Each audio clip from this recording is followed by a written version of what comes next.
네, 국민의힘이 어제 전체 국회의원 명의로 전륜 결의문을 발표했죠. 긍정적인 평가에 더해서 후속 조치를 요구하는 목소리도 높은데요. 어제 목소리부터 듣고 자세히 짚어보겠습니다. 우리 국민의힘 국회의원 전원은 아래와 같이 결의합니다.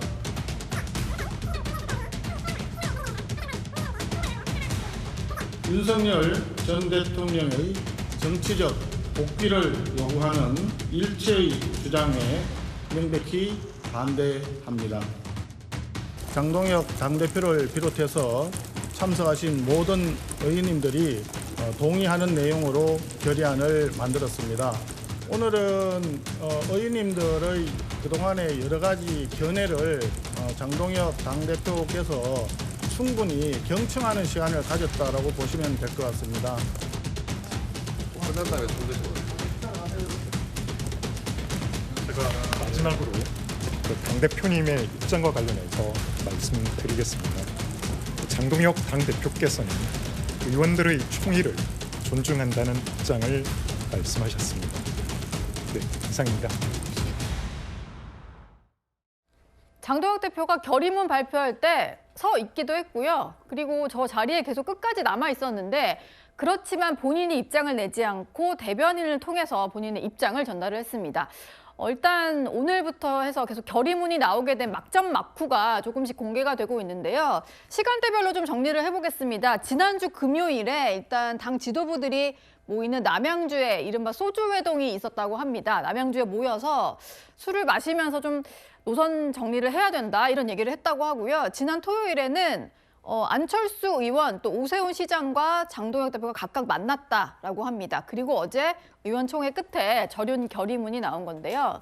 이현정 위원님, 어제 저희가 속보로 다루긴 했습니다만 절윤 결의문이 나오는 상황과 막전 막후에 대해서 좀 어떻게 보고 계십니까? 그러니까 이제 한마디로 뭐 기획된 이 결의문이었다 이런 사실들이 좀 드러난 것 같아요.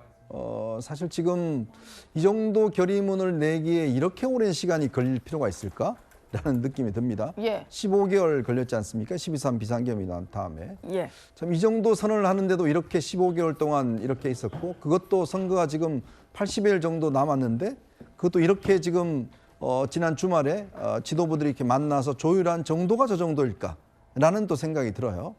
뭐 좋습니다. 일단 뭐 당내에서 그나마 처음으로 이렇게 의원들 전원이 저렇게 입장을 발표했다는 것은 뭐 긍정적으로 볼 수 있을 겁니다. 예.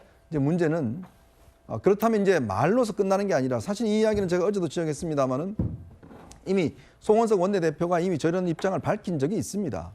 자, 그런데 문제는 이제 어떤 모습으로 보여줄 것인가, 실천의 모습으로 보여줄 것인가. 좀 전에 우리가 장동혁 대표에 대해서 지금 대변인이 존중한다는 이야기를 했잖아요. 동의한다, 그다음에 나도 함께 동참한다 이런 게 아니라 그냥 존중한다예요. 그러면 장동혁 대표는 이 부분에 대해서 반대하나? 아니면 그냥 의원들이 동의했기 때문에 그냥 존중하고 나는 그냥 다르다 하는 걸까? 네. 이런 의문을 가질 수 있는 거 아니겠어요? 근데 오늘 또 저 부분에 대해서는 본인이 대변인이 이야기했다는 걸로 넘어가더라고요. 자, 그러니까 뭔가 입장이 또 한 번의 의문을 갖는 거죠. 도대체 그럼 장동혁 대표의 입장은 뭔가에 대한 의문. 두 번째, 그러면 어떤 실천이 있을 수 있을까? 예. 그러니까 예를 들어서 지금 당내에서 뭐 징계 파동 뭐 등등 있었는데 그러면 이 부분에 대해서 그럼 어떻게 해결할 건지. 자, 이 부분에 대한 어떤 이 시나리오 자체가 나오지 않는다 그러면 예전에 12.3 그 1주년 때 했던 그냥 한 차례 걸친 그냥 입장문 뭐 그 이상 그 이하도 아닌 것 아닌가라는 의문이 있는 것이고 더군다나 이렇게 지난 주말 정말 했다 그러면 보통 이런 거 하면 조금 국민이 깜짝 놀랄 정도의 어떤 입장을 보여야 그래도 국민의힘이 뭔가 좀 바뀌려고 하는구나는 느낄 텐데 네. 그래서 오늘 지금 이 시간까지 별다른 후속 조치는 없는 것 같습니다. 그러니까 다들 후속 조치 얘기를 하시는 것 같고 깜짝 놀랄 만한 조치라고 하면 아마 이게 나왔으면 깜짝 놀랐을 것 같은데 한동훈 전 대표에 대한 징계를 철회하겠다 뭐 이런 요구가 좀 의총 내에서는 나왔다고 합니다. 그런데 결의문 내용에는 담기지 않았는데요. 일부 뭐 김도읍 의원이라든지 이제 한동훈 전 대표의 복당 없이는 전륜이 완성이 되는 건 아니다 이런 취지로 얘기를 했는데 중진 의원들 같은 경우는 어떻게 첫 술에 배가 부르겠냐. 일단 절윤부터 담고 보자 이런 식으로 정리가 된 것 같아요. 김진욱 특보님. 결의문 내용에 대해서 민주당은 정치 쇼다 뭐 이런 얘기 하시던데 오늘도 공세를 이어가시더라고요. 어떻게 보셨나요? 정치적 공세다라고 볼 것이 아니라 지금 그것이 국민의힘의 현주소다 이렇게 저희가 얘기할 수밖에 없어요. 현 주소다. 좀 전에 이현정 의원님께서는 말씀 주셨습니다만 국민의힘이 뭔가 이 선언을 했는데 그 선언이 무슨 내용인지 국민들이 납득하기가 굉장히 어렵다. 본인들은 반성했다고 얘기하지만 또 이 국민들께서 평가할 때는 진짜 반성한 게 맞는가라는 의구심을 갖고 있다면 그 점에 대해서 어떤 방식으로 어디까지 그 진정성을 보여줄 것인가 하는 부분이 필요한데 지금 국민의힘에서 어제 얘기한 걸로 다 퉁치고 넘어가는 것이다라고 얘기할 정도라면 네. 실질적으로 변한 건 아무것도 없는 게 아니냐라는 그 비판을 할 수밖에 없는 거 아닙니까? 과거에 어떤 이 지방선거라든지 총선에서 패배했을 때 국민의힘이 보여줬던 모습, 예를 들면은 뭐 의원들 전체가 다 무릎을 꿇고 사과를 한다든지 뭐 이런 모습도 전혀 아니었잖아요. 그냥 일어서서 선언문을 낭독한 것으로 끝나는 수준. 이 수준을 가지고 마치 모든 것들에 대한 반성이 이루어졌고 또 국민의힘이 환골탈태하는 그런 모습을 보여줬다라고 평가를 받기를 원한다면 네. 그건 너무나 이른 생각이고 그 부분에 대해서 쉽게 동의할 만한 국민들 또 지금 현재 또 국민의힘을 지지한다고 하는 어떤 극우 쪽 메시지 목소리들 이런 부분들까지도 이 지금의 상황을 다 담고 있지 못하다라는 평가를 할 수밖에 없기 때문에 예. 국민의힘이 앞으로 어떻게 하는지에 따라서 그 평가는 달라질 수 있겠습니다만 지금까지는 굉장히 박하게 평가할 수밖에 없을 것 같습니다. 예. 어제 뭐 결의문 발표 전후로 직접적인 입장이 없었던 장동혁 대표인데요. 오늘 외부 일정에서도 기자들의 질문을 많이 받았지만 이렇게 대응했습니다.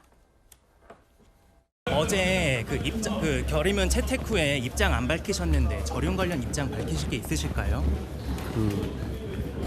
결의문 채택 이후에 예. 제가 수석 대변인 통해서 제 입장은 다 말씀드렸습니다. 어제 의총에서 한마디 안 하신 이유가 있으실까요? 의원님들 의견 여러 의견들을 제가 잘 들었습니다. 안쪽잖아요. 대표가 만나자는데 만나십니까? 박문호 장례차 인사 조치할 생각 있으십니까? 강성 유튜버들은 탈당 가능성도 얘기하는데요. 후속 조치에 대한 질문에는 아무런 답을 하지 않았고 뭐 아까 박성훈 대변인이 얘기한 것과 비슷한 것 같은데 의원들 얘기를 잘 들었다, 뭐 존중하겠다 이런 입장들만 얘기를 하고 있는 상황입니다. 강전혜 대변인님, 네. 장동혁 대표는 어떤 생각인 걸까요? 사실 존중한다 정도로는 이 모든 입장에 동의한다라는 걸로 또 해석이 안 될 수도 있을 것 같은데요. 그렇죠. 박성훈 수석 대변인은 장 대표가 지금 의원들의 의견에 대해서 존중한다라고 밝혔고 오늘 장 대표는 이미 수석 대변인 다 이야기를 했다라고 얘기하고 있습니다. 근데 과거에도 어떻게 보면 장동혁 대표는 비상계엄에 대해서 본인이 직접 사과를 하기 전에 이미 당의 입장이 다 나와 있다라고 이야기를 했었거든요. 그러다가 시간이 지났을 때는 결국 본인이 다시 한번 거기에 대해서 국민들께 말씀을 드리는 시간을 가졌는데 아마 이번에도 그런 절차들이 있을 것이라고 저는 생각을 하고 다만 시간은 좀 걸리지 않을까라고 봅니다. 왜냐하면 장동혁 대표 같은 경우에는 2월 19일에 윤석열 전 대통령의 선고 즈음해서 입장을 내겠다라고 했었는데 당일 바로 입장이 나온 것이 아니라 다음 날 입장이 나왔고 오히려 네. 그 입장이라는 것은 국민들의 어떠한 추측과는 다르게 과거로 돌아가는 듯한 이야기란 부분들이 있거든요. 그로부터 시간이 많이 지나지 않았기 때문에 당장 갑작스럽게 변화된 입장을 이야기하는 것이 본인 입장에선 좀 어렵지 않은가 싶습니다. 그리고 지금까지 주말 동안 뭐 소주 회종부터 해서 이야기가 나오는 과정에 장 대표는 어쨌든 강성 지지하시는 분들도 안고 가야 한다라는 입장은 필요했다라고 보도가 나오는 것들을 보면은 아직 그분들에 대해서 어떻게 입장을 밝힐 것인지 고민하고 있는 시점이 아닌가 싶은데요.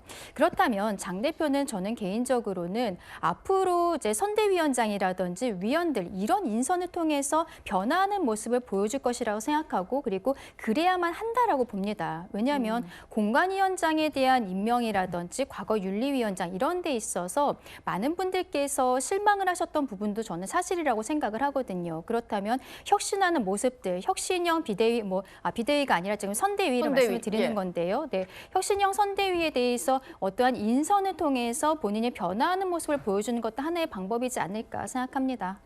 당장의 어떤 당직자들에 대한 후속 조치보다는 추가 인선을 통해서 선대위를 꾸리면서 그 인선을 통해서 보여줄 수 있지 않겠느냐 이런 말씀이셨는데요. 하지만 당내 소장파와 친한계에서는 당장의 후속 조치를 요구하는 그런 상황입니다. 그러면서 몇몇 인사들의 직책을 언급을 했는데 사실상 실명으로 저격한 것과 다름이 없습니다. 은행은 일치를 해야지 신뢰성을 가지잖아요. 그런 의미에서 저는 그 인사 문제, 징계 문제 이 두 가지에 대해서는 당 지도부가 추후에 후속 조치를 해야 된다. 윤어게인과 같은 괴를 같이 하는 주장을 하는 당직자들이 있어요. 구체적으로 여의도 연구원의 부원장이라든지 미디어 대변인, 잘못된 조치를 한 윤리위원장에 대한 인사 조치도 저는 필요하다고 생각을 합니다. 네, 당내 소장파 모임인 대안과 미래의 대표를 맡고 있는 이성건 의원이 저런 얘기를 했고요. 김용태 의원 같은 경우도 다른 라디오 인터뷰를 통해서 윤리위원장에 대한 인사 조치를 언급을 했습니다. 뭐 직책을 얘기하다 보니까 실명이 다 공개가 된 셈인데 뭐 장해찬 부원장, 박민영 대변인, 윤민우 위원장 이런 분들에 대한 조치를 언급을 한 겁니다. 최진문 교수님, 장도혁 대표가 저런 반응을 보인 거 보면 오늘 당장 뭐 인사 조치할 것 같지는 않은데 앞으로 좀 어떤 식으로 전망을 할 수 있을까요? 장도혁 대표는 전혀 저 말에 호응을 하지 않을 거라고 저는 생각해요. 그래서 문제인 거죠. 우리가 지금 얘기 나누고 있는 것처럼 기본적으로 결의문이나 뭐 사과문 발표한 것으로 끝나버리면 진정성의 의심을 받는 거거든요. 중요한 건 행동이 따라야 되고 거기에 대한 후속 조치가 반드시 이루어져야 돼요.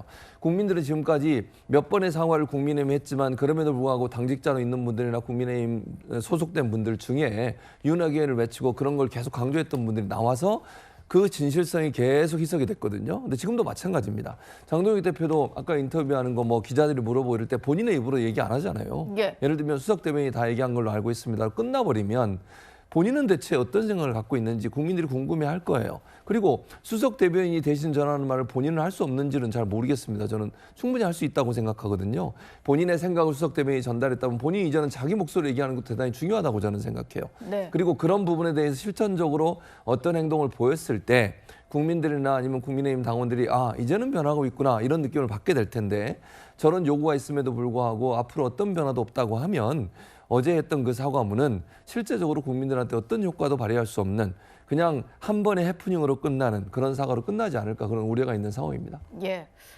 장해찬 부원장은 당장 대안과 미래 소속 의원들에 대해서 기회주의자다 이렇게 반박을 한 상황입니다. 친한계로 분류가 되는 우재준 청년 최고위원은요. 당원이기도 한 강성 유튜버들을 좀 언급을 했는데 일단 전한길 씨 같은 경우는 전륜에 동참했다라고 하면서 지금 엄청나게 반발하는 상황이고요. 고성국 씨 같은 경우는 장 대표가 본인의 소신은 지키면서 어쨌든 대의를 좀 따라간 결정을 했다. 이런 식의 분석을 내놓고 있습니다. 일단 친한계나 소장파에서 보기에는 이 두 사람과도 확실히 선을 그어야 된다 이런 얘기를 하는 건데요. 이현종 위원님, 아까 기자들의 질문에도 등장을 했습니다만 장동혁 대표가 선을 그을 가능성 얼마나 된다고 보세요? 글쎄요. 선을 그을 수 있을까 모르겠습니다. 특히 전한기 씨는 최근에 보니까 또 신당 창당 이야기를 하더라고요. 윤어게인을 당론으로 하는 신당을 창당하겠다. 뭐 이런 이야기를 하는데 그래서 뭐 신당 창당하시면 될 것 같아요. 뭐 저 국민의힘이 오늘 전륜선을 뭐 비슷한 걸 했으니까 이제 본인은 이 당하고는 사실 당원이거든요. 당원이죠. 그렇죠. 이 당하고는 사실은 이제 결이 안 맞는 거 아니에요? 그럼 본인은 정책으로 신당 창당하시면 될 것 같고 고성국 씨 같은 경우도 본인이 지금 이미 윤리위원회에 올라가 있는데 글쎄 왜 윤민우 위원장이 다른 사람은 그렇게 빨리 하면서 고성국 씨에 대해서는 안 하는지 참 이해를 못 하겠습니다. 더군다나 이분이 이 당에 전두환 사진 걸자라고 본인도 이야기를 했지 않습니까? 근데 그게 지금 올라간 지가 언젠데 아직까지 지금 징계를 하고 있지 않아요? 그거 자체도 저는 이해할 수 없는 것이고 또 아까 최진봉 교수도 이야기했지만 당대표는 이제 자기 입으로 이야기를 해야 돼요. 왜 그러냐면 지난번에 의원총회가 뭐 할 때 그때 이제 그 박성훈 대변인이 나와서 이 장동혁 대표가 부정선거 윤어게인 네가 확실하게 절연한다고 했다라는 이야기를 한번 브리핑한 적이 있습니다. 그랬더니 바로 김민수 최고위원이 그런 이야기 한 적이 없다라고 얘기를 해버렸어요. 그러니까 박성훈 대변인이 뻥 쪄버렸죠. 자기가 분명히 브리핑을 그렇게 했는데 마찬가지입니다. 이번에 수석 대변인 이야기했다고 그러는데 나중에 혹시 또 상황이 바뀌면 나 그거는 수석 대변인 이야기했고 나 그런 이야기 한 적 없다라고 그러면 또 어떡할 겁니까? 마찬가지로 전환기 씨가 지금 요구하고 있잖아요. 지금 장동혁 대표 면담을 요청하고 있어요. 예. 과연 지금 저런했는 것인지 확인해 보겠다고 이야기를 하지 않습니까? 그럼 또 만나서 옛날에 김민수 최고위원처럼 아이고 우리가 전략적으로 그냥 하는 거예요 라고 또 이야기를 할까요? 그러니까 본인의 입으로 국민들에게 이야기를 해야 돼요. 지금 벌써 침묵한 지가 며칠이 지났습니까? 지난번 배현진 의원 징계 이후로 지금 한마디를 안 하고 있잖아요. 네. 아니 세상에 당대표가 국민에 대해서 예의 아닌가요? 저 정도 의원들이 이야기했으면 본인 입으로 이야기를 해야죠. 그게 정치하는 사람의 가장 기본 아닌가요? 근데 왜 본인은 이야기를 하지 않죠? 나중에 바꿀 것 같아서? 그러니까 자꾸 이렇게 불신을 받는 겁니다. 이제 정치인은 본인 말할 수 있으시잖아요. 본인 입으로 직접 국민들에게 이야기하는 거, 저는 그게 정치인의 가장 기본적인 도리라고 생각이 듭니다. 예. 어쨌든 의원들 전원 명의로 결의문이 나왔고 앞으로 뭐 선대위 인선도 남아 있으니까요. 장동혁 대표가 어떤 식으로 답을 할지 좀 살펴봐야 될 것 같습니다.